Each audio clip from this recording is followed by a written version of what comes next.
వెనుక ఉన్న కారణాలు కానీ ఇప్పుడు డిలే వల్ల ట్రెండ్స్ పట్టి దయాకర్ గారు మీకు అనిపిస్తోందా ఇంకా ఉంది అని చెప్పి? అవి ట్రెండ్సే కావు అసలు. అసలు కావు. అవి మ్యానిపులేటెడ్ ఏమంటాము డిజిట్స్ అవి. ఓకే. సో అక్కడ ఏం జరుగుతుంది అనే దాని దగ్గర గ్రౌండ్ రిపోర్ట్ మీకు రూరల్ అర్బన్ సంబంధించిన రిపోర్ట్స్ వస్తున్నా కొద్ది ఒకసారి 53 కాంగ్రెస్ వెళ్ళింది.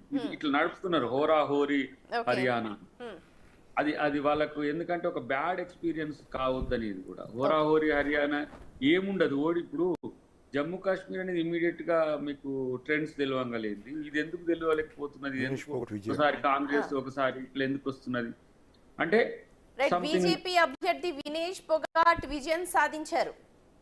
బీజేపీ కాదు కాంగ్రెస్. అవును మన స్పోర్ట్స్ ఓడిపోతుందని చెప్పారు. మరి ఇప్పటి వరకు కూడా టైల్ అనే చూసినాం నేనైతే చాలా మంది. అవును, దాని నుంచి కాస్త లీడ్ అన్నారు, ఇప్పుడేమో విజయం అని ప్రకటించారు.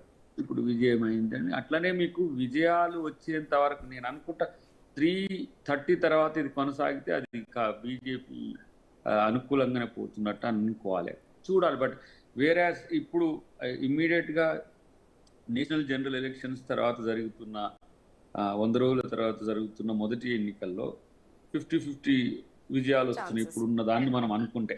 కాబట్టి ఏదున్నా జమ్మూ కాశ్మీర్ లో అఫ్ కోర్స్ నేషనల్ కాన్ఫరెన్స్ యొక్క పెర్ఫార్మెన్స్ ఎక్కువగా ఉన్నది మాకంటే కూడా. వాళ్ళు పోటీ చేసిన వాటిల్లో మాక్సిమం అవుట్పుట్ వస్తున్నది. కాంగ్రెస్ కొంత అక్కడక్కడ ఎక్కువ లుకానాస్తో కొంత ఓడిపోయిన పరిస్థితి కూడా. అయినా కూడా కూటమి అధికారంలోకి వచ్చే అవకాశం ఉంది కాబట్టి 90కి నేను అనుకున్న 70-72 వరకు వచ్చే అవకాశం ఉన్నది. కాస్త కొంత ఈ కొన్ని సందర్భాల్లో ఆయన పేరు గులాం నబీ ఆజాద్ గారు మా పార్టీ నాయకుడే ఒక పార్టీ పెట్టిండు. తర్వాత ముఫ్తీకి చూడండి మీరు, ముఫ్తీ మహమ్మద్ గారికి ఆమె గతంలో బీజేపీతో కలిసి గవర్నమెంట్ షేర్ చేసుకున్నది ఈ 370 కంటే ముందు. తనతో అంటగాగిన వాళ్ళు ఇద్దరు పోయి ఆయన బలపడ్డారు.